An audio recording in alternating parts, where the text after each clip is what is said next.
अस्सलाम वालेकुम। साक्षी खबर में आपका इस्तकबाल है। आज 6 जमादी सानी है। सुर्खियों से पहले सुनते हैं हदीस शरीफ। बिस्मिल्लाहिर्रहमानिर्रहीम। हजरत अबू हुरैरा रज़ियल्लाहु तआला अन्हु से रिवायत है, रसूलुल्लाह सल्लल्लाहु अलैहि वसल्लम ने फरमाया, जो शख्स अपने आप को पहाड़ से गिराकर खुदकुशी करेगा वो हमेशा के वास्ते दोजख में गिरता रहेगा। जो शख्स जहर से अपने आप को हलाक करेगा जहन्नम की आग में हमेशा उसके हाथ में जहर का प्याला होगा जिसको वो पिया करेगा। और अब सुर्खियां। नोट के बदले वोट केस में चंद्रबाबू नायडू को सुप्रीम कोर्ट ने जारी की नोटिस। जल्द से जल्द जवाबी हलफनामा दाखिल करने की हिदायत। आंध्र प्रदेश के बजट इजलास का अमरावती में हुआ आगाज। गवर्नर ने किया मुश्तरका ऐवानों से खिताब में शरई तरक्की का जिक्र। गवर्नर का खुतबा झूठ का पुलंदा। सीएम के खिलाफ नोटिस जारी होना संगीन बात है। जगन ने की मीडिया से बातचीत। अडवाणी के खिलाफ बाबरी मस्जिद शहादत केस का मुकदमा हो सकता है दोबारा शुरू। मुजरिमाना साजिश के इल्जाम से बरी करने पर सुप्रीम कोर्ट का एतराज। और अब तफसील। गवर्नर आंध्र प्रदेश ESL नरसिम्हन ने AP असेंबली व काउंसिल के मुश्तरका इजलास से खिताब करके ऐवानों की कार्रवाई का बाकायदा आगाज किया है। उन्होंने इस मौके पर कहा कि AP हुकूमत ने 2015 और 16 के मुआशी साल में 10.99% तरक्की हासिल की और रवां साल भी 12.23% हुसूल तरक्की का निशाना रखा गया है। गवर्नर ने इस मौके पर कहा कि असेंबली का ये इजलास AP की तारीख के सुनहरे लम्हात बन गए हैं। To recall my statement in the last year's address in the budget session that sustaining double-digit growth for the next 14 years is imperative for Andhra Pradesh to stand tall among its peers and attain global benchmarks. Despite the fact that the state reorganization had put tremendous stress on the financial and other resources, my government's unflinching commitment to withstand the challenges and pursue specific growth strategies has started yielding fruitful results. Our aspiration of double-digit inclusive growth is today a reality. My state has recorded an impressive economic growth of 10.99% in the fiscal year 2015-16, the only state in the country to record double-digit growth. We find encouraging trends in the current year also. Due to the untiring efforts and innovative policies, my government could post a healthy growth rate of 12.23% in the first half of the financial year 2016-17. and expects to maintain double-digit growth for the full year. As a result of strategic planning and innovative practices for governor Narasimhan ने special status के बारे में भी इजहार ख्याल किया। Governor ने कहा कि उनकी हुकूमत ने स्पेशल स्टेटस के लिए मरकज पर दबाव डाला था, ताहम वह खुसूसी पैकेज हासिल करने में कामयाब हो गई और माली इमदाद हासिल की। Special category status for the purpose of central assistance was not given legal sanction. In the light of the changed circumstances, especially after the 14th Finance Commission's recommendations, which treated all states, including special category states, for devolution of funds on the same footing, it suggests that the practice of according special category status is being discontinued. You are all aware that the states which presently have the status will cease to enjoy it from the end of this month. However, our consistent efforts to pressure and persuade the Union government have resulted in the announcement of the special assistance to a state in lieu of special category status. The Union government has given us to understand that all the support, concessions and assistance that would have accrued to the state under the special category status will be part of the special assistance. In fact, but for the name, everything that would have accrued to the state under the SCS would be available to the state under the special assistance. My government wants the special assistance to be accorded legal sanction. My government will achieve legal sanction to the special assistance program. Governor के खुतबे पर कायदे opposition Jagan Mohan Reddy ने रद्द अमल दिया। जगन ने कहा कि जब से चंद्रबाबू नायडू ने इख्तिदार संभाला है उस वक्त से किसान कहत से परेशान हैं और कहत के बावजूद गवर्नर के खुतबे में 12.23% शरई तरक्की हासिल करने का दावा मजाक लगता है। కరువు వచ్చి రైతులు అల్లాడుతూ ఉంటే అలమటిస్తూ ఉంటే జీడిపి గ్రోత్ రేట్లు అంటే అభివృద్ధి గ్రోత్ రేట్లు జీడిపి అంటే వ్యవసాయము పారిశ్రామిక రంగము సేవా రంగం ఈ 3 రంగాల్లో అభివృద్ధి ఉంటే దాన్ని అభివృద్ధి అని అంటారు, దాన్ని జీడిపి అంటారు. అభివృద్ధి అభివృద్ధి ఉందా లేదా అన్నది ఇవాళ నేను మిమ్మల్ని డైరెక్ట్గా అడుగుతా ఉన్నా. కరువు వచ్చి రైతులు అలమటిస్తూ ఉంటే చంద్రబాబు నాయుడు గారు మాత్రం రాష్ట్రం అభివృద్ధిలో, వ్యవసాయ రంగం, సేవా రంగం, పారిశ్రామిక రంగాల్లో అభివృద్ధిలో దేశం కన్నా ఎక్కువ. ఈ సంవత్సరం మొదట 6 నెలల కాలానికి రాష్ట్రం 12.23% అభివృద్ధి సాధించిందట. దేశం చూస్తే 7.1%. అంటే దేశం కన్నా 5% ఎక్కువ అభివృద్ధితో రాష్ట్రం పరిగెత్తా ఉందంట అని చంద్రబాబు నాయుడు గారు చెప్తా ఉంటే ఇక ఎంత దారుణంగా చంద్రబాబు నాయుడు గారు చెవుల్లో పూలు పెడతా ఉన్నారు అన్నది నేను వేరే చెప్పనవసరం లేదు. जगनमोहन रेड्डी ने स्पेशल स्टेटस के ताल्लुक से भी गलत बयानी करने का गवर्नर पर इल्जाम लगाया और चंद्रबाबू नायडू की जुबान में बात करने का गवर्नर पर इल्जाम लगाया है। जगन ने कहा कि गवर्नर वही तहरीर पढ़ते हैं जो हुकूमत उन्हें लिख कर देती है। उन्होंने स्पेशल स्टेटस को मार्च से खत्म कर देने की बात को गलत बताया और जीएसटी का हवाला देते हुए कहा कि जीएसटी एक्ट में तरमीम के जरिए स्पेशल स्टेटस को बरकरार रखने का वादा किया गया है। ఇంకా బాధపడే విషయం ఇంకొకటి ఏంటంటే ప్రత్యేక హోదా గురించి చంద్రబాబు నాయుడు గారు అన్న మాటలు గవర్నర్ గారి చేత అనిపించారు చివరకు. అది ఇంకా బాధాకరమైన విషయం. ప్రత్యేక హోదా అన్నది ఈ మార్చి నుంచి వెళ్ళిపోతుందట. అసలు ఎంత దారుణమైన అబద్ధం అంటే, నిజంగానే వెళ్ళిపోయేట్టుగా అయితే నేను చంద్రబాబు నాయుడు గారిని ఒక సూటి ప్రశ్న వేస్తా. నిజంగానే వెళ్ళిపోయేట్టుగా అయితే జీఎస్టీ యాక్ట్లో అమెండ్మెంట్స్ తీసుకొస్తున్నారు. దాంట్లో 122వ అమెండ్మెంట్గా జీఎస్టీ యాక్ట్లో అమెండ్మెంట్ తీసుకొస్తున్నారు.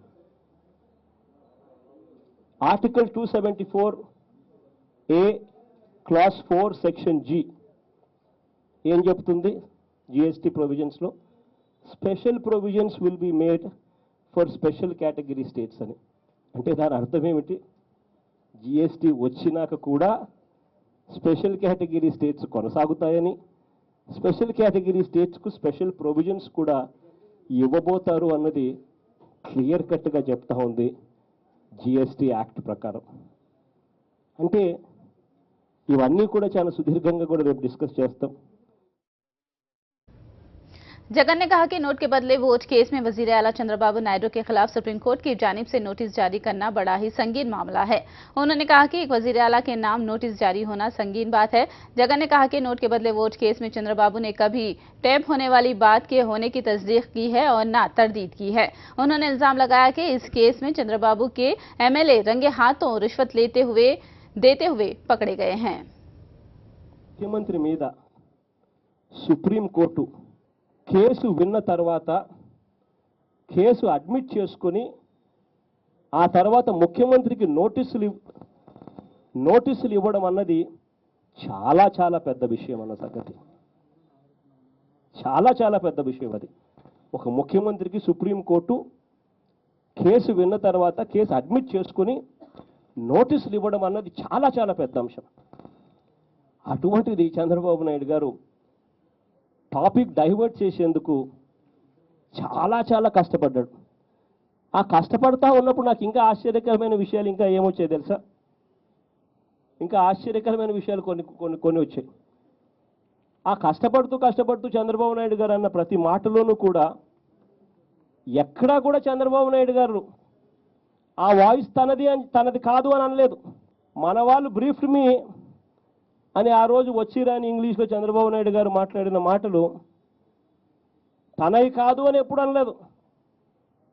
డబ్బు గురించి తనకు అన్నీ తెలుసు, జరిగాయి, నల్లధనం తీసుకొని పోయి నిజంగా ఒక ముఖ్యమంత్రి స్థాయిలో ఉన్న వ్యక్తి మన వాళ్ళు బ్రీఫ్డ్ మీ అని చెప్పి టోటల్గా ఆడియో వీడియో టేపుల్లో దొరికిపోయి బ్లాక్ మనీతో సూట్ కేసుల్లో బ్లాక్ మనీ తీసుకొని పోయి లిటరల్గా ఆ నల్లధనాన్ని సూట్ కేసు నుంచి తీస్తూ ఆ నల్లధనాన్ని ఇస్తూ కరప్టెడ్ మనీని ఇస్తూ దొరికిపోయిన చరిత్ర, ఆడియో టేపులతోనూ వీడియో టేపులతోనూ దొరికిపోయిన చరిత్ర దేశ చరిత్రలో ఎప్పుడు జరగల. अमरावती में असेंबली इजलास का इनेकाद एक तारीखी मौका है। एपी के वजीर आला चंद्रबाबू नायडू ने ये बात कही। उन्होंने कहा कि गवर्नर के खुतबे के जरिए हुकूमत ने एक वाज़ेह विजन पेश किया है। बाबू ने कहा कि रियासत में हुसूल अराजी और लैंड पुलिंग को कामयाब तरीके से एक मॉडल की तरह पेश किया गया है। वजीर आला ने कहा कि रियासत की तकसीम के सबब कई मसाइल का सामना है, जिसे भी जल्द हल करने का उन्होंने अज़्म जाहिर किया है। गवर्नर्स अड्रेस చూసినప్పుడు డబ్బులు లేవనే ఉద్దేశంతో నేను ఎక్కడ కూడా అభివృద్ధి ఆపేస్తాను, సంక్షేమ కార్యక్రమాలు సరిగా అమలు చేయని నేను చెప్పలేదు. ఒక స్పష్టమైన విజన్ ఇచ్చాం. విజన్ 2022 భారతదేశంలో 3 అగ్ర రాష్ట్రాల్లో ఒక రాష్ట్రం. 2029 భారతదేశంలో number 1 state with happiness. Economic క్రైటీరియానే కాదు, ఒక హ్యాపీనెస్. మనిషి డబ్బులుంటే అవసరం ఎంత ముఖ్యం ఉంటుందో, జీవన ప్రమాణాలు ఎంత ముఖ్యమో, అదే సమయంలో హ్యాపీనెస్ కూడా అంతే ముఖ్యం. 2050కి కసిగా పనిచేసి ప్రపంచంలోనే ఒక అత్యున్నతమైన స్థానంగా తయారు చేయాలనే ధ్యేయంతో ఒక విజన్ డాక్యుమెంట్ తయారు చేశాం. అదే మరిగా ఈరోజు మీరు చూస్తే 2.5 సంవత్సరాల్లో భారతదేశంలో అన్ని రాష్ట్రాల కంటే మనం ముందుండే పరిస్థితికి వచ్చాం. ఈరోజు మీరు అవార్డ్స్ చూసినప్పుడు ఈజ్ ఆఫ్ డూయింగ్ బిజినెస్ ఒకప్పుడు 2లో ఉండి ఇప్పుడు నెంబర్ 1కి వచ్చాం. ఇది అసాధ్యం. అసాధ్యం లాంటి సమస్యని సాధ్యం చేయగలిగాం.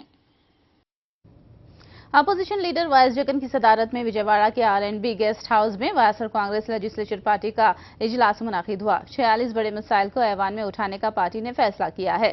स्विस चैलेंज कवायद की खामियां, कापूर रिजर्वेशन, एपी में जारी बदउनवानियां, वो बरखी चार्जेस में इजाफा, कर्ज माफी जैसे मामलात को ऐवान में अपोजिशन का अहम एजेंडा होगा।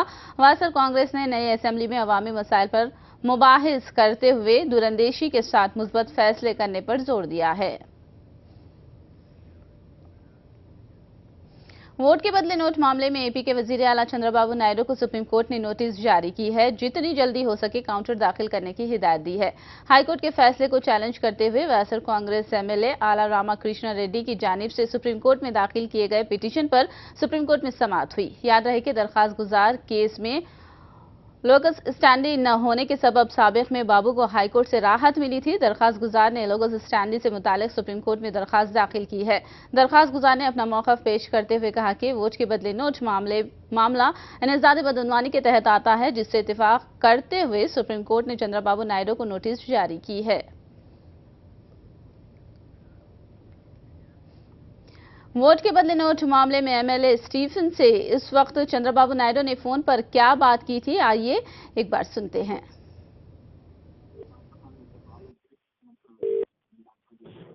Hello. Yeah, brother. Yes, sir. Yeah, our Babu garu wants to talk to you. Be on the line. Yeah, please. Hello. Sir, good evening, sir. Good evening, brother. How are you? Yes, fine, thank you. Manwal, they briefed me. Yes, sir. I am with you, don't bother. Right, sir. For everything, I am with you. What all they spoke, we'll honor. Yeah, right, sir. Freely you can decide, no problem at all. Okay, sir. That is all. సుప్రీంకోర్టులో ఈరోజు note Chandrababu వగైరా వారి యొక్క అనుయాయులు నోటుకు vote case పాతరేసినటువంటి పరిస్థితిలో MLA RK గారు తన భుజాలను వేసుకుని పాతరేసినటువంటి నోటుకు ఓట్లు కేసు తొవ్వి బయటికి తీసి చాలా ప్రయత్నం చేసి కోర్టు దృష్టికి తీసుకొచ్చాం. మేము ఏసీబీ కోర్టులో ఇన్వెస్టిగేషన్కి ఆర్డర్ చేయించాం చంద్రబాబు నాయుడు గారి మీద. కానీ హైకోర్టులో వారు ఆ ఆర్డర్ కొట్టించడం జరిగింది. మేము ఆ విషయం సుప్రీంకోర్టుకు తీసుకొచ్చాం. ముఖ్యంగా హైకోర్టు ఆర్కే గారికి లోకల్ స్టాండీ లేదని, ఓటుకు నోటిచ్చి కొన్నా అది అవినీతి కిందకు రాదని హైకోర్టు వారి తీర్పును దురదృష్టకరంగా భావించి మేము ఈరోజు సుప్రీంకోర్టు దృష్టికి తీసుకొచ్చాం. సుప్రీంకోర్టు మా వాదనలు మా యొక్క పిటిషన్లు సవివరంగా చూసి మా వాదనలో పసుందని ఈ రోజు నమ్మి చంద్రబాబు నాయుడు గారికి నోటీస్ ఇవ్వడం జరిగింది. Straight away the SLP was admitted, Chandrababu Naidu was being issued notices. Vote के बदले नोट मामले में की गई जद्दोजहद कामयाब होने का एतमाद बहाल हो रहा है। वासर कांग्रेस एमएलए रामाकृष्ण रेड्डी ने ये बात कही। सुप्रीम कोर्ट की जानिब से चंद्रबाबू नायडू को नोटिस रवाना करने के इकदाम का उन्होंने खैर मकदम किया है। उन्होंने इस मामले में बाबू को शफाफ तरीके से केस का सामना करके बेकसूर साबित होने का चैलेंज किया। సస్పెక్టివ్ అక్యూజ్డ్ అనుమానితుడు అసలు కోర్టుకు వెళ్ళటానికి రావడానికి లేదు అని చెప్పి స్పష్టంగా చెప్పినప్పటికీ కూడా ఆయన కోర్టుకు వెళ్ళటం న్యాయస్థానాల్లో మరి ఆయన ఆశ్రయించడం జరిగింది. అయితే చంద్రబాబు నాయుడు గారి గురించి ప్రపంచం అంతా తెలిసిందండి, వ్యవస్థను ఎలా మేనేజ్ చేసుకుంటారు అనేది. ఆయనకి గౌరవ హైకోర్టు మాత్రం ఆయనకి అనుకూలంగా తీర్పిచ్చింది. దాన్ని నేను ఛాలెంజ్ చేస్తూ ఈ రోజున గౌరవ సుప్రీంకోర్టుని ఆశ్రయించడం జరిగింది. సుప్రీంకోర్టు ఈ రోజున నోటీసులు జారీ చేసిందని చెప్పేసి ఇప్పుడే నాకు మా అడ్వకేట్ గారి ద్వారా తెలిసింది. ఈ రోజున న్యాయస్థానాన్ని ఆశ్రమించడం అంటే 3 సంవత్సరాల నుంచి పోరాటం చేస్తా ఉన్నాం. సత్యమేవ జయితే ఇవాళకైనా సరే సామాన్య పౌరులకి మాలాంటి వాళ్ళకి న్యాయస్థానాల మీద అపారమైనటువంటి గౌరవం నమ్మకం ఇంకా పెరిగిందని చెప్పేసి మేము చెప్పుకుంటాం. तेलुगुदेशम के कौमी सेक्रेटरी नारा लोकेश ने एमएलसी इंतखाब के लिए अपना पर्चा उम्मीदवारी दाखिल कर दिया है। एमएलए कोटा के तहत लोकेश ने ये पर्चा नामजदगी असेंबली सेक्रेटरी को हवाले किया। लोकेश की उम्मीदवारी को नायब वजीर आला के.ई. कृष्णमूर्ति, एन चिन्नाराजप्पा, चीफ विप के श्रीनिवासलू, तेलुगुदेशम की रियासती सदर के वेंकटराव ने तायद की है। लोकेश ने कहा कि चंद्रबाबू नायडू की हिदायत के मुताबिक ही उन्होंने अपना पर्चा नामजदगी दाखिल किया है। लोकेश ने वाजे किया कि अगर पार्टी सरपंच के लिए मुकाबला करने को कहेगी तो वो भी मुकाबला करने तैयार है। याद रहे कि लोकेश एमएलसी मुंतखब होने के बाद काबीना में उनकी शमूलियत तय मानी जा रही है।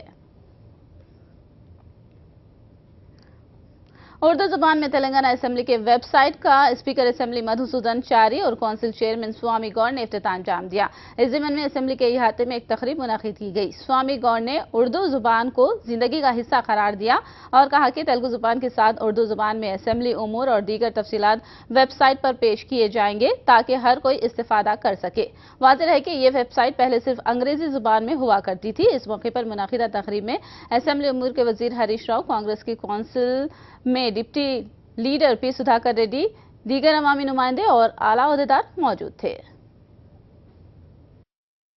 పూర్తిగా స్థానిక భాషలో అందుబాటులోకి తీసుకురావడం అనేది డెఫినెట్గా ఒక గుణాత్మకమైనటువంటి మార్పు, ఒక మంచి ఇట్స్ ఎ మైల్ స్టోన్. దీంతో పాటు తెలుగుతో పాటు మనం ఉర్దూలో కూడా కొంత ఇంకా పూర్తిగా దాన్ని రిఫైన్ చేసుకోవాల్సినటువంటి అవసరం ఉంది. Over a period of time కొంత సమయం గడిచినా కొద్దీ దాన్ని కూడా पूर्ति స్థాయిలో కూడా సద్వినియోగం చేసుకుంటాం. इंडिया में जो लास्ट स्टेट है हमारे तेलंगाना, मगर इंडिया में आज लोकल लैंग्वेज को वेबसाइट में जो ट्रांसलेट करके जो आज प्रोग्राम बनाया गया, ये नंबर 1 स्टेट है ये तेलंगाना स्टेट बोल के मैंने गर्व से बोलता हूं. इसके लिए मैं जो असेंबली का इंचार्ज जो हमारे मिनिस्टर हरीश राव साहब को और हमारे सदाराम साहब को, तेलंगाना राष्ट्र जो चीफ मिनिस्टर हमारे चंद्रशेखर राव साहब को मैं धन्यवाद देता हूं. ये जो असेंबली के जो प्रोग्राम इतने आगे बढ़ाने के जो उन्हें कोशिश करे, और एक पहले नेशनल लैंग्वेज, बाद में लोकल लैंग्वेज, उसके बाद में जो सालों भर हमको जो एडमिनिस्ट्रेशन बनाए, जो उर्दू हमारे निजाम के स्टेट में हम इतने दिन जिंदगी गुजारे, वो स्टेट को और वो लैंग्वेज को हम दिल में रखते हुए, नजर में रखते हुए, वो लैंग्वेज को भी हमारे पास जो इंपॉर्टेंस दिया गया, मैं उसके लिए हमारे तेलंगाना स्टेट को धन्यवाद देता हूं. हम उर्दू हमारे भाई लैंग्वेज है, हमारी जिंदगी का एक हिस्सा है उर्दू लैंग्वेज. वो उर्दू लैंग्वेज भी ये हमारे वेबसाइट में जो लाया गया है उसके लिए मैं धन्यवाद देता हूं. कृष्णा जिले में बस हादसे के मुतासिरीन में एक मुतासिरा खानदान का ताल्लुक हैदराबाद के मुशीराबाद से भी है। मुशीराबाद के तैयब ने दिवाकर ट्रेवल्स की खानगी बस में पिछले हफ्ते सफर किया था और वो मंगल के रोज हादसे में हलाक हो गए थे।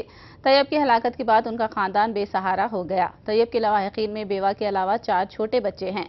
तैयब की हलाकत के बाद ट्रेवल्स या हुकूमत की जानिब से कोई पुरसा नहीं दिया गया, सिर्फ 2 लाख एक्सग्रेशिया देने का ऐलान किया गया। तैयब के रिश्तेदारों ने 30 लाख रुपये की इमदाद देने का मुतालबा किया है। के दिन 6:30 बजे चले गए, जा रहा हूँ बोल के वो क्या काकीनाडा बोलते वहाँ पे विशाखापट्टनम जा रहा हूँ बोल के गए, अच्छे से हंसते खेलते गए, जाके आ रहे थे। आते जब ये हादसा हो गया अब ना बस वाले पूछे ना कोई आके यहाँ पे घर पे कोई भी कैब ही नहीं पूछे, अच्छे से गए थे ना, अच्छा आ रहे थे, आते आते ऐसा हो गया हादसा। अब कैसा करना? आपको लास्ट था, आप कब बात करें आपसे? 9:30 बजे बात करे रात में, अच्छा हूँ मैं आ रहा हूँ निकली हूँ बोल के, हाँ फिर के शाम में 9:30 बजे बात करे, बच्चों से मेरे से आ रहा हूँ बोल के अच्छी बात करे। और ये हादसा कब हुआ कि अभी आपसे ये एपी गवर्नमेंट वाले नहीं तो कुछ ऑफिसर आपसे बातचीत करे, कुछ बात करे? नहीं करे। आपको कुछ भरोसा दिया एक्सीडेंट में इतना हुआ? कुछ भी भरोसा नहीं दिए ना, आके घर तक पूछे, कोई भी नहीं पूछे। अभी आप क्या डिमांड कर रहे हैं? अब क्या डिमांड कर रहे हैं बोले तो 30 लाख। अब 1-2 में नहीं होता कुछ भी, बच्चों की पढ़ाई है, हर चीज़ का है, घर का देखने का दिखाने का, आदमी देखे जैसा अब घर का कैसा चलना थोड़े बहुत में नहीं होता कुछ भी। ज़रा आप ही चेक करो कुछ भी। भरोसा के कोई बोले ना आके, ना भरोसा दिया आके, तसल्ली कोई भी नहीं दिया, खाली वहाँ पर गवर्नमेंट होंगी बोले 2 लाख का अप्लाई करे बोल के, वो 2 लाख रुपए में क्या होता इनका? कुछ भी गुजारा नहीं था, बच्चों की फीस नहीं होंगी। अगर वो 2 लाख रुपए मिला तो हम खुद ये कर देते, अगर उनको बच्चों की पूरे बच्चों की जिम्मेदारी ले रहे बोले तो हम कुछ कर सकते हैं। उनका पढ़ाई जब तक उन्होंने बड़े हुए, जब तक उन्होंने ये लेना होगा, नहीं बोले तो हमारे 30 लाख का ये है। कम से कम 20-25 लाख पे रहते क्या, इनको छोटा मोटा के घर लेके दिए तो क्या इनका चलते रहता। हम कितना बोल के देखेंगे बच्चों को, ये हम बच्चों को देखने का हमारे मौका भी नहीं मिलता, हमको देखते भी नहीं। हमारे बच्चे भी है, हमारे बच्चे भी 4 बच्चे हैं, हमारी बीवी है, हमारे देखे तो हमारे बहुत होगा। इनका हमको कोई भरोसा नहीं है हम उनकी देखेंगे बोल के, बस इनका सहारा होना। ये 2 लाख पे कुछ बस नहीं होते, बस वाला 2 लाख पे बोले गवर्नमेंट 2 लाख पे बस नहीं होते, कम से कम 20-25 लाख पे होते, छोटा मोटा घर लेके दिए तो इनका सहारा चलता। बाबरी मस्जिद शहादत केस में एल.के. अडवाणी के खिलाफ दोबारा मुकदमा शुरू हो सकता है। सुप्रीम कोर्ट ने आज कहा कि बाबरी मस्जिद की मिसमारी में अडवाणी के खिलाफ मुजीमाना साजिश के जो इल्जामात रायबरेली की अदालत ने खारिज किए थे वो काबिल कबूल नहीं हैं। रायबरेली की अदालत ने अडवाणी और दूसरे 1 दर्जन अफराद को शहादत बाबरी मस्जिद में मुजरिमाना साजिश के इल्जाम से बरी कर दिया था। सुप्रीम कोर्ट ने आज सीबीआई से कहा है कि हम अडवाणी और दूसरों के खिलाफ तकनीकी बुनियादों पर मुकदमे को खारिज करने के फैसले को कबूल नहीं करेंगे और सुप्रीम कोर्ट ने सीबीआई को 13 अफराद के खिलाफ ज़िमनी चार्जशीट पेश करने की हिदायत दी, जिनमें मुजरिमाना साजिश का इल्जाम भी शामिल है। अडवाणी के अलावा मुरली मनोहर जोशी, उमा भारती, विनय कटियार और कल्याण सिंह के नाम भी मुजरिमाना साजिश में शामिल हैं। सुप्रीम कोर्ट ने इन कायदीन के खिलाफ मुश्तरका तौर पर मुकदमे की शुरू होने की हिदायत दी है। इन 5 अफराद के खिलाफ मुजरिमाना साजिश के ताल्लुक से केस शुरू करने के बारे में 22 मार्च को सुप्रीम कोर्ट फैसला सुनाएगी।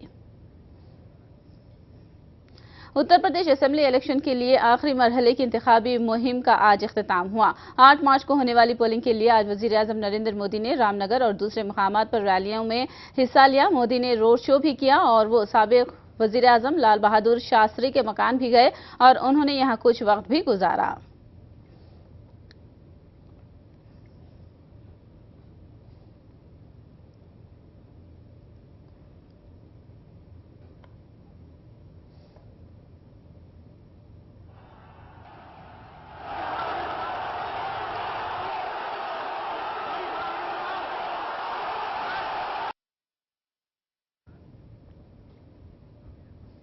समाजवादी पार्टी और कांग्रेस ने भी लम्हे आखिर वोटरों को लुभाने की कोशिश की।